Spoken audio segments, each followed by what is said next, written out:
Alright, YouTube, if you watch any of my other videos, you would know I'm a huge fan of Valiant, of the old Valiant and the new stuff they're coming out with. And I've decided I'm going to start doing videos, I'm going to start doing reviews, going in kind of in depth and discussing the various comics that come out with Valiant. And I'm not just collecting one or two, I'm trying to collect everything, just trying to get so far I've gotten every issue of the new Valiant run except for Bloodshot 1 and XO 1 because I kind of started a little late and those were already sold out. I got them ordered on the internet. I'm waiting for them to come in, so yeah, there's that.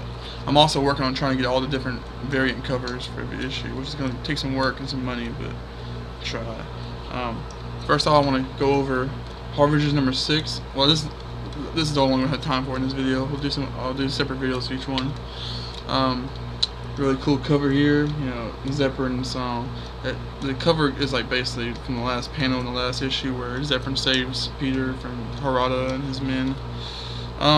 This is like, I'm not actually liking, I like all the Valiant titles, don't get me wrong, but if I have to pick my least favorite, it would be Harbingers.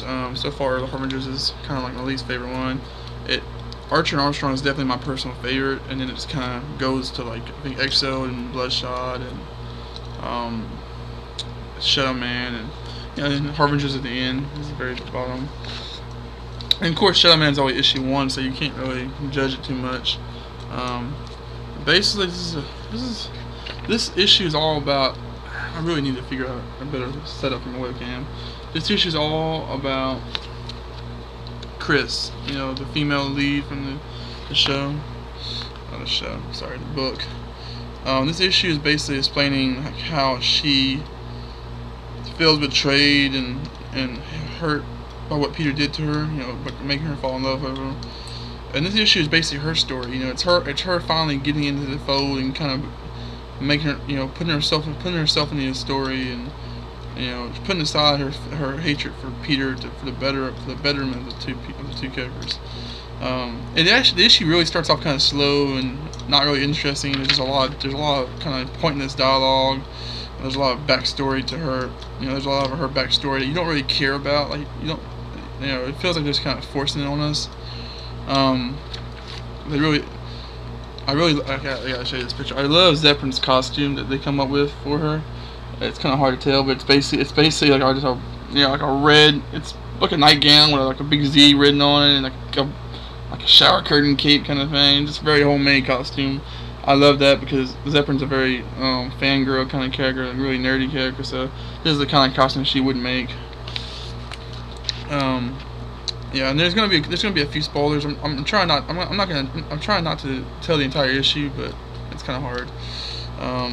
I do love that how Zephyrin's method for keeping Harada away from him, from getting their mind, is by making tinfoil helmets. So it's kind of funny that the whole team is wearing tinfoil helmets the whole issue, which is just like a throwback to that whole old wives' tale that tinfoil can block out psychic. I don't even know what it means. I don't know if it actually works in the issue or not, but they wearing them the whole issue. It's kind of funny. You can't take them seriously while they're doing it. Pretty much this entire issue, Peter's still out of it. Peter's still he's still hurt. He's still recuperating from his fight in the last issue. So he's really not doing much in this issue. It's this is more of an issue for Zephyrin and Chris. Kind of get some more into their characters.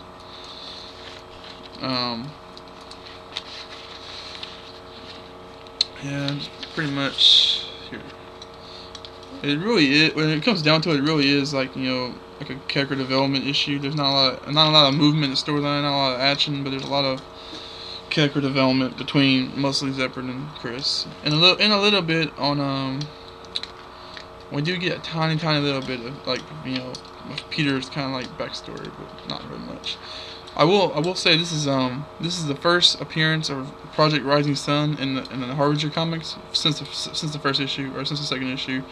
They had that big fight in this neighborhood, and we hadn't seen Project Rising Sun since, except for like in Bloodshot's comic. But now they're actually back, and I do love how Chris actually ends up saving the day in this issue.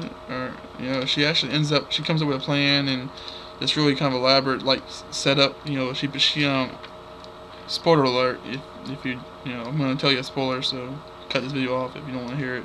But basically, she creates this whole situation where she lures Harada and his man into like an ambush with the Project Rider's son. Basically, puts her and Peter's two big enemies against each other. You know, it's a classic move, and it works pretty good. We don't actually we don't actually get to see what happens. You know, all we see is the Project Rider's son and them fighting and a bunch of explosions and stuff. And there's like a helicopter shooting a bomb over there. But we really don't find out what actually happened. So I mean, obviously Harada is gonna come out on top. I mean, he might lose some of his men because he has 3 of his team with him. That might lose a couple of them, but he will be just fine. But regardless, it's still a great move by Chris. It's just I loved it. What else can I say about this issue? I'm not a big fan of Harbinger's art. I'm really not. I think it's the worst art out of all the titles. I mean, it's not bad, but it's just not my style. What I really like to look at. I just feel like everything. I feel like all the guys look kind of the same, and it's kind of. I really don't like the way I don't like the way Zephyrin's drawn. I think she's just too generic and not enough details on her.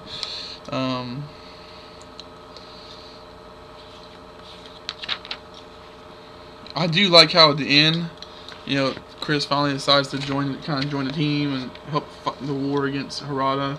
And you can't really see it, but they have a tagline for their next issue, which says "Flamingo too hot to handle," which anybody who's an old school Valiant fan, who's actually read the old Harbingers would know that Flamingo was a member of the original team.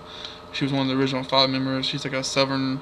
She's this like southern chick who's got the ability to generate heat and fire. Like she can shoot fire at people and stuff. And it'll be interesting. I'm kind of happy. I was kind of worried about them not using all the original members. Like I was really hoping they would throw Torque and Flamingo in, and I was really hoping we'd see those two. And at least we're seeing Flamingo. Hopefully we'll see Torque too. And it'd be interesting to see how they do the whole Torque, Chris, and Peter love triangle. I mean, if you're not familiar with the old Harbingers comics, there's a whole love triangle between those 3 characters, and kind of interested to see if they're going to incorporate that in this new story or this new reboot. Well, and that's all I've got for Harbingers number 6. Overall, it's a slow moving issue. It does have a nice. The ending is pretty cool, and it does end you on kind of a little cliffhanger. That's kind of nice. It sets up a lot of things for the next couple of issues, which is good. Kind of actually excited to see Flamingo next issue. Let's see. I'm gonna try to give these comics a rating. I'm not really very good with rating and stuff, but a scale of 1 to 10, I'd probably give Harbingers. I'd give Harbingers like a 6. And I'd give it a little bit over, probably a 5 actually. It's about average, for in my opinion, for a Valiant comic. So I will see you guys next video. Have a good one.